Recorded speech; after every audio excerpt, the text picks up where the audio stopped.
কেউ যদি ১ টাকার দুর্নীতি প্রমাণ করতে পারেন, শাস্তি মাথা পেতে নেব।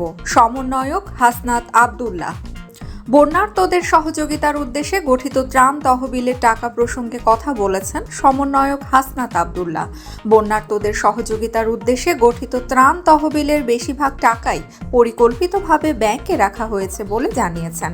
হাসনাত বলেন, তহবিল সংগ্রহের শুরুতেই আমরা সিদ্ধান্ত নিয়েছিলাম যে অর্থ সংগ্রহের সঙ্গে সঙ্গে সব খরচ না করে বেশিরভাগ জমা রাখা হবে। কিন্তু এমন সিদ্ধান্ত গ্রহণের পেছনে কারণ কি? কারণ আগের অভিজ্ঞতা থেকেই আমরা জেনেছি যে বন্যার মতো প্রাকৃতিক দুর্যোগের পরবর্তী ধাপে ক্ষতিগ্রস্ত মানুষগুলোর অর্থ সহায়তা বেশি প্রয়োজন হয়।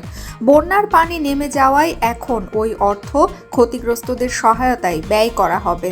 আরও আগে থেকেই আমরা ক্ষতিগ্রস্তদের বাড়িঘর নির্মাণ সহ অন্য কাজগুলো করে দেওয়ার কথা ভাবছিলাম, কিন্তু আয় ব্যয়ের অডিট কমপ্লিট না হওয়ায় সেটা সম্ভব হচ্ছিল না।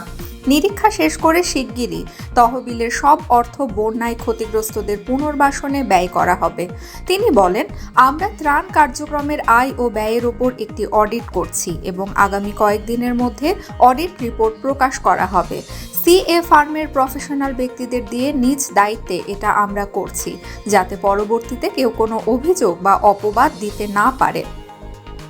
তিনি বলেন, অন্যদের থেকে আমরা শুধু সেবাটা নিচ্ছি। এক্ষেত্রে কেউ কেউ তাদের গাড়ি দিয়ে আমাদের পৌঁছে দিচ্ছেন, অনেকে থাকা খাওয়ার ব্যবস্থা করে দিচ্ছেন। এভাবেই চলছে।